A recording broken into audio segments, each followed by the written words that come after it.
మరుసటి రోజు ఉదయాన్నే లేచి చెరువు దగ్గరికి వెళ్ళింది. ఇంకా చేపలు పట్టేందుకు వల వేయడం మొదలుపెట్టింది. 2-3 సార్లు ప్రయత్నించాక అప్పుడు వలలో చేపలు పడ్డాయి. వాటిని బుట్టలో పెట్టుకుని ఊర్లో అమ్మడానికి బయలుదేరింది సుజాత. చేపలమ్మా, చేపలు, చెరువులో పట్టిన చేపలు. కాని ఎవ్వరూ సుజాత దగ్గర చేపలు కొనలేదు.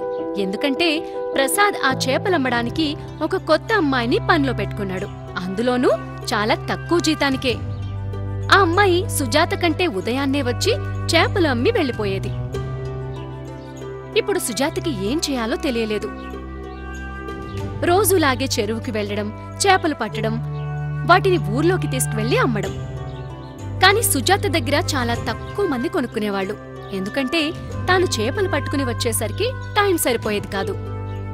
చేపలు ఎవరూ కొనుక్కుపోవడం వల్ల అస్సలు లాభం వచ్చేది కాదు. ఇంకా ఎక్కువ కష్టపడాల్సొచ్చేది.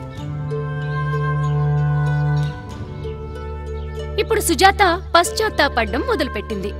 అయ్యో, నేనెందుకిలా చేశాను? చేపలు పట్టడం చాలా తేలిక, అమ్మడమే కష్టం అనుకున్నాను. కాని చేపలు పట్టడం కూడా కష్టమే. అసలు ప్రసాద్ దగ్గరున్నప్పుడు మంచి లాభం వచ్చేది. ఇప్పుడసలు వ్యాపారమే నడవట్లేదు. ఇంకా పని కూడా ఎక్కువైపోయింది. నేను అతిగా ఆశపడి చాలా తప్పు చేశాను అనుకుంటూ సుజాత ఏడవడం మొదలుపెట్టింది.